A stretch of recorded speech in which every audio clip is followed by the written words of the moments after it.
Alright, what is going on, everyone? First and foremost, I want to say thank you for being here right now, watching this video. I do really appreciate your time, and I would really appreciate if you do consider subscribing, because it truly does help me out a lot. Now we're going to be reacting to It Just Keeps Getting Worse for Sneako.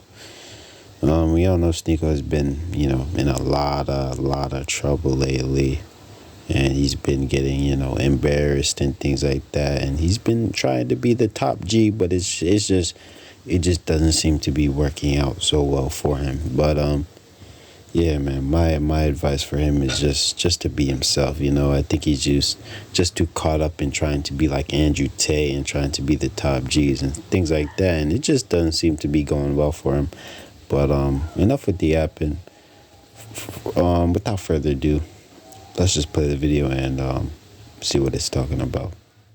He's managed to find himself in a bunch of controversy, and it all started on January 7th when he got into a beef with 27-year-old Mikey Musumeci. If you just go off appearances, Mikey doesn't seem very intimidating. He has that stereotypical nerdy look, and at just 5'7", 134 pounds, he's a pretty small guy. But his looks are deceiving because he's actually an extremely skilled and talented fighter. It's called an Aoki lock. It's a modified heel hook, but Jiu-jitsu is for autistic people. what I think a master of jiu-jitsu is somebody that inspires another generation. Jiu-jitsu, I swear, this is why I like striking. This is a competition where it's an art, and it's an art form, and I learned from the master. He looks like Mark Zuckerberg. He shouldn't be winning. So much credit. I did his move on him. So that's like a master to student. He's an idol of mine for being It's like a master to the student. This is a leg heel lock.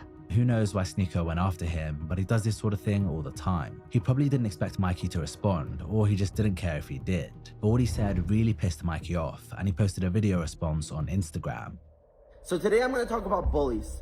Bullies are weak people that make fun of others around them, that give themselves relevance, and that make themselves feel good. They pick on the differences of humans, which is the most beautiful part of humans, their uniqueness. I really don't like bullies, guys. And there's this guy named Sneako making fun of me, making fun of my friend, making fun of jiu-jitsu. He calls himself a boxer. I'm a jiu-jitsu guy. Let's have an MMA fight. I challenge Sneako to an MMA fight. I'm going to shut his mouth, and I'm going to take the bully's lunch money. The video got millions of views, and Sneako's fans began pressuring him to respond. They wanted him to get in a cage with Musumeci and have it out, but this would only ever go one way. You see, Mikey is an American submission grappler and Brazilian Jiu-Jitsu black belt competitor. He's a 5-time world champion and Pan-American champion in colored belts, and is a 5-time IBJJF black belt world champion. He was the first American to win more than one IBJJF world title at black belt, and currently he's the flyweight submission grappling champion for one championship. This guy is no joke, and needless to say, he would flatten Sneako in seconds, even with the size difference. Sneako definitely knew this, but he promised to take up Mikey's offer anyway under one condition. Mikey Musumeci, fine. I accept your offer. I will fight you in MMA under one condition, because you accused me of being a bully, I called you a Mark Zuckerberg lookalike, and I've never seen a world champion accuse somebody with no experience of being a bully. But I accept. I understand why you're upset. One condition, because I don't need the money, I'm an active income. You need to tell your sparring partner and your lookalike, Mark Zuckerberg, to have a 1-hour conversation with me about who controls the world. And then I'll fight you, inshallah. I'll see you soon, Mikey. Look forward to it. Good way to back out of it without saying no. Don't decline, but say something they can't do, or else you won't fight. This was one of the top comments on Sneako's post, and it's an interesting point. Sure, Mikey has a relationship with Zuckerberg and they spar together, but the chance of him convincing Zuck to sit down with Sneako was pretty much zero. So by agreeing to take the fight only under this condition, Sneako effectively said no while saving face. But going off other events we'll discuss in this video, I actually think Sneako was serious and that he was prepared to take the beating. Either way, Mikey was not happy with his response. Alright, so obviously Sneako doesn't want to fight me, adding in all these stupid stipulations he knows will never happen. Typical bully. They talk and they talk, beyond the safety of their screen, or even in the bathroom, recklessly, and they never face consequences. There's so many people out there like him. My goal here was to stand up to a bully. Kids, get yourself into Muay Thai or Jiu-Jitsu so you can learn self-defense and you don't have to deal with idiots like Sneako. Sneako responded to this, but he didn't budge. One condition. I'm not getting paid. You're a world champion, and this was my first time ever training. I want to speak to Mark Zuckerberg for an hour about him. Bring that part up. Don't say that's a bunch of stipulations. You spar with him. You speak to him regularly. Let me have a conversation with him. I'm going to live stream it. That's it. It's not all these stipulations. I'm not asking for like weight things. I'm not asking for any clauses. I'm just saying I want to speak to your sparring partner, Mark Zuckerberg, live on a stream, and then I'll do MMA with you. Don't try to lie. You're going to call me a bully. This is fair. Ultimately, Mikey wasn't willing or able to deliver on Sneako's demands, so the fight never went ahead, and the whole saga ended there. Sneako came away from it looking pretty bad, and was even called out on the Joe Rogan Experience for being a bully. What's ironic about the whole thing is that this entire beef started because Sneako said jiu-jitsu is for autistic people. And now, not even 2 months after he said that, he's posting streams where he's in the gym practicing jiu-jitsu. It's impossible to take someone seriously when they flip-flop on the things they say like this, and Sneako does this all too often. From around the time his beef with Mikey started, Sneako started hitting the gym regularly. He's been training in mixed martial arts, and we've seen him sparring a fair amount. He's had numerous UFC fighters make appearances on his streams, and they've all spent time teaching him a thing or two. Most of these guys have been really friendly and helpful, but one of them not so much. Sean Strickland has a reputation for being your stereotypical tough guy. He's the type of person who will pick a fight with almost anyone, regardless of age, weight, or fight experience, and many people consider him to be a bully. He's known to go really hard in sparring, but it's unclear whether Sneako knew this before agreeing to get in the cage with him. Just before their spar, Jake Shields, another mixed martial artist, warned Sneako about Strickland. Should I wear headgear or no? Yeah. Do you guys have headgear? Let's see if someone has one. Okay. I'm gonna wrap up. Can't leave best part of Sean too. Oh my god. I don't think he realizes what he got himself into. Should I do headgear or no headgear? You should do headgear. Definitely headgear. Yeah, Strickland's not the nicest guy to spar, but whatever. It's too late now. You're already in it. So at this point, it'll be good for you to go out there and get fucking. Let's train. I'm not gonna lie, this is one of Sneako's biggest mistakes by fighting Sean Strickland. But at the end of the day, it's not like Sean Strickland bullied him into it or anything. Sneako basically agreed to fight or spar Sean Strickland, and you know that was his biggest mistake simply because bro got bullied, things like that. And if at least he got humbled though. At the end of the day, he definitely got humbled. Because if Mikey isn't gonna humble him and take his lunch money like the bully Sneako is, you know, somebody else is eventually gonna have to humble him simply because bro is just weird. And he just wants to make fun of people for no reason. You get what I mean? But at the end of the day, he was bullying Mikey, and you know Mikey didn't get to humble him the way he wanted to simply because Sneako was finding any reason to, you know, casually not accept the fight. So yeah, man, he got a great butt whooping. Let's just say that he got a great butt whooping by Sean Strickland for free. You get what I mean? So can't get better than that. Afterwards too, though. I mean, Yeah, I'm yeah. just gonna We'll do like some cardio after. Even though it was starting to sound like a pretty bad idea, Sneako still decided to get in there with Strickland, and he did it without headgear. For the first few minutes of the spar, Sean allowed Sneako to take shots at him while barely putting up any resistance. He kept talking to Sneako, taunting him as he ate his punches. Stood next to each other, you can see just how much of a size difference there is between them. Sneako looked like a kid in there, and Strickland was just toying with him. As the spar went on, Sean began counting down to when he would let loose. We got 4 minutes. As we get closer to the 3-minute mark, you're about to feel a significant more amount of pain. They should be setting it in right now that nothing you can do can hurt me. And this is a moment that as you're realizing, you're about to have a really bad fucking day in the next minute. It honestly seemed like Strickland was taking some sort of sick pleasure in the whole thing, knowing full well what he was about to do. 3 minutes into the spar, he completely switched up and started wailing on Sneako, throwing heavy shots that could have been seriously damaging.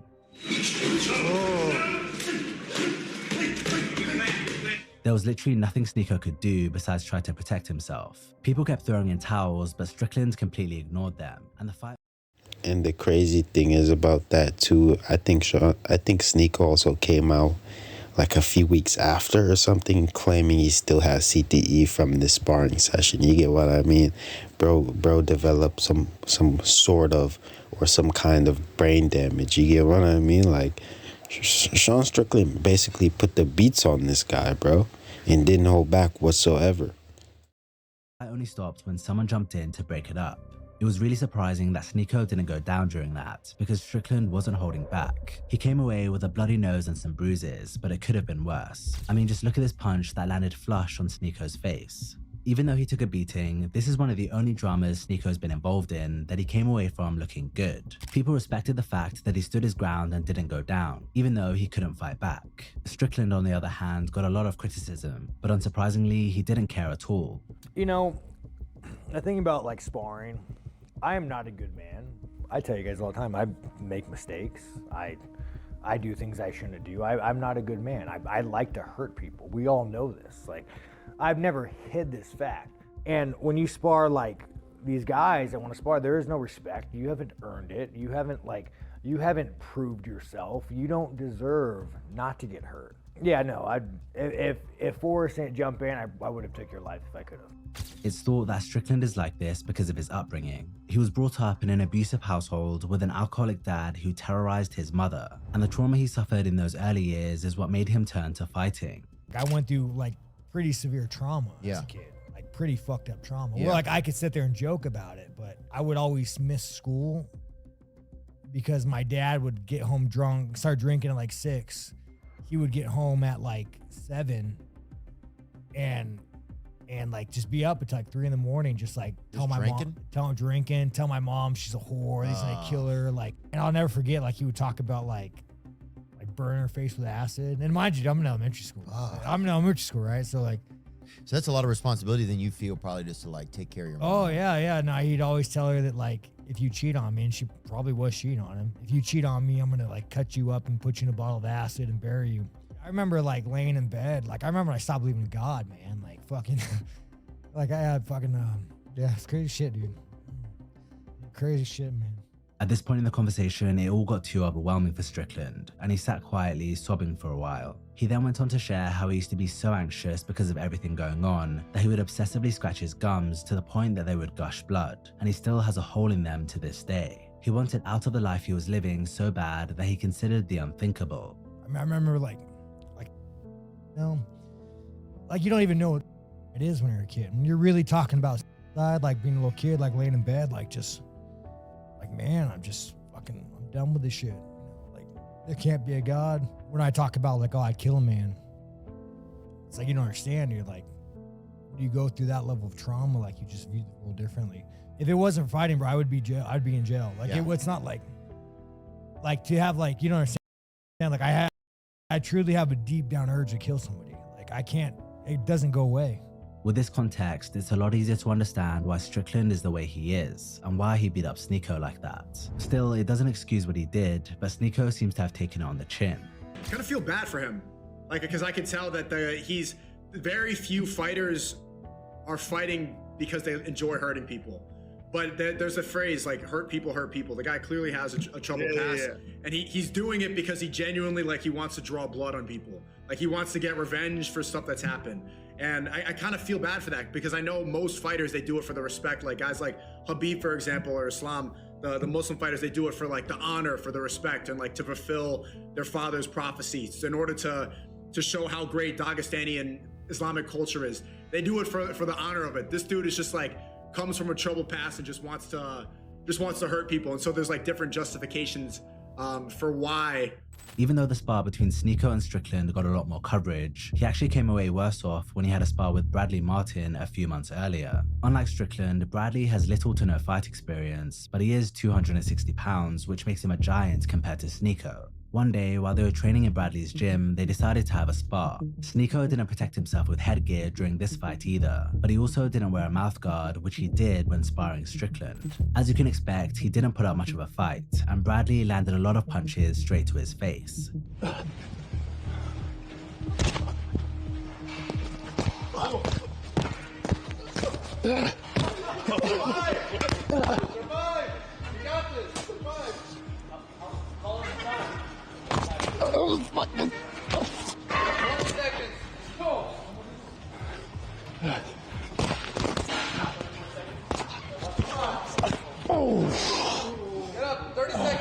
It's funny that Bradley managed to knock Sneako down when Strickland couldn't. They continued for a bit longer before calling it quits, and it was only then that Sneako realized he'd chipped his tooth. Bro, you chipped my tooth, Brad. Oh, really? Yeah. Where'd it go? I spit it out mid-fight. Me. As well as a chip, he also got a cut on his eyebrow. It's pretty clear Sneako needs to be more careful with who he chooses to spar with. Fighting guys double your size who want to hurt you is never going to end well, especially when you don't take precautions by wearing protective gear. So from Mikey embarrassing him to Strickland beating him up, 2024 hasn't gotten off to a good start for Sneako, but it gets worse. Everyone knows that Sneako is a controversial character. He's permanently banned from YouTube, Twitch, and TikTok because of the many things he's said online, and now he exclusively posts his content to Rumble. It's been over a year since he joined Rumble, and ever since he's been extremely active on the platform. On February 9th, he attended a Power Slap event they were hosting, along with many. I'm not gonna lie, that's wild. He's still banned from all these platforms, bro. Till this day, like I don't know, bro. Like, does bro want to be so much like Andrew Tate? Like, what's going on? Seriously. But at the end of the day, bro, the Bradley Martin situation, pretty sure that's his name, the bodybuilder who was fighting, bro. That guy is a guy who also needs to be humbled, bro. He's talking about he can beat any UFC fighter because he's 260 pounds. I'm pretty sure he's this big guy. No UFC fighter or MMA fighter can stand a chance against me. Like, you know, that is a guy who clearly needs to be humbled.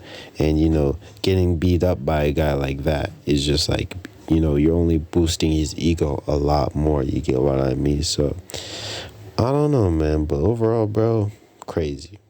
Many other big streamers and influencers. He streamed the whole thing, and some parts were pretty hard to watch. While he was in the lobby before he entered the event, iShowSpeed and Kai Cenat showed up. Sneako noticed them, and it looked like he was waiting to greet them, but they ended up walking straight past and didn't acknowledge him at all. It even seemed like Speed was mocking him when he turned around looking left to right.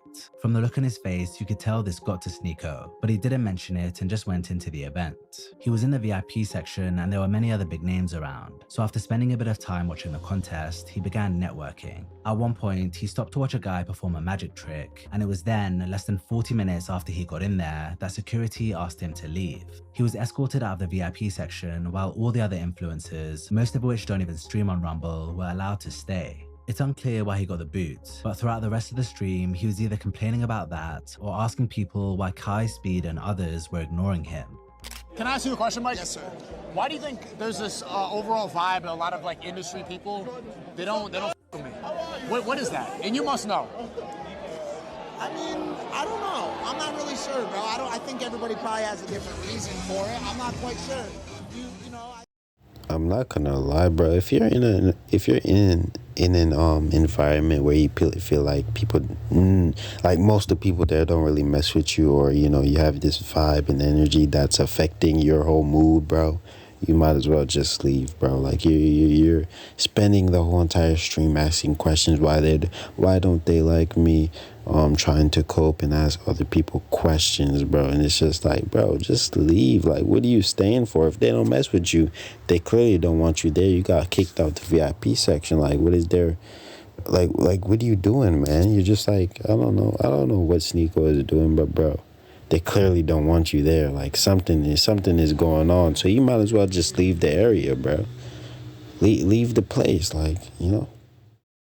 I think you take shots at people, and when you take shots at people, obviously they're gonna mark that in their mental. A lot of people that I don't take shots at.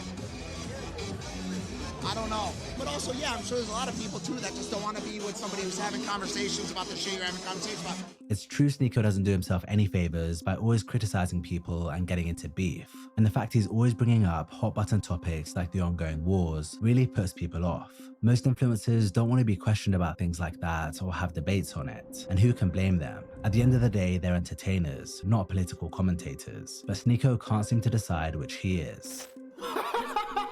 You know the dumbest shit, I gotta be honest with you, is the fact that genocide is controversial. Like, being against genocide is controversial. Saying free Palestine, saying that what's happening right now, people getting bombed during the Super Bowl, while Taylor Swift is chugging a beer on live TV for your entertainment, they're moving people out of the Gaza Strip into another village just to bomb them even more. And saying that's wrong, saying children dying, saying genocide is wrong, is controversial. That's the fucked up part about this industry, that all these people need to be like, I don't know, buy Prime. Insanity.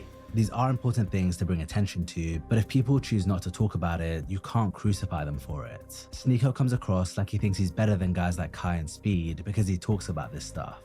They try to lump me in with these other influencers. I want to reiterate right now, I am not like these other niggas, man. I am not like one of these other influencers. I'm not them. You know, like, hey, here's the influencers. They put me on the other side. And I'm the one streaming on Rumble every day. But they put these guys, Kai and Speed, they walk out the red carpet for them. I get it. They're not a brand risk. They're, you know, they're jumping around, they're dancing. They're not gonna speak about anything that is gonna cause a problem. Even though he tries to hammer home the point that he's not like these other influencers, it's undermined by the fact that he clearly seeks validation from them. Kai, when you got accused of when last year, New Year's Eve, when they tried to accuse you of grape, who was there on stream defending you? I'm not gonna lie, this is crazy, bro. Cause Sneako, before I get into that, right? Let's just say I'm gonna just end the video here, right? But at the end of the day, Sneako is doing what he always does, bro. He's talking behind his computer. But yeah, man, Sneako is just talking all big and bad behind his computer, like always, bro. Like he was literally just at the event. If you were just at the event, why don't you come up to these guys, say, hey, why don't you mess with me, or say anything to their face? You get what I mean? You want to wait until you get back home, hop back on stream, start talking all this nonsense when you were literally just at the event trying to cope, saying, why don't they mess with me? Why don't they like me? Like, bro, like it's just, like, bro, it just proves that, you know, we all can understand what kind of person Sneako actually is. You get what I mean? Like, he's a weird guy, bro. You were literally just at the event, and you literally saw Speed, and he looked back at you. Why don't you approach Speed and tell him, bro? Why don't you mess with me, or approach Kai and tell him who was with you when you had all those allegations? But now you want to talk all big and bad behind your computer. Like, man, that's weird. But at the end of the day, gonna end the video here though. Let me know what you guys think down in the comment section, and subscribe for more content. Peace out.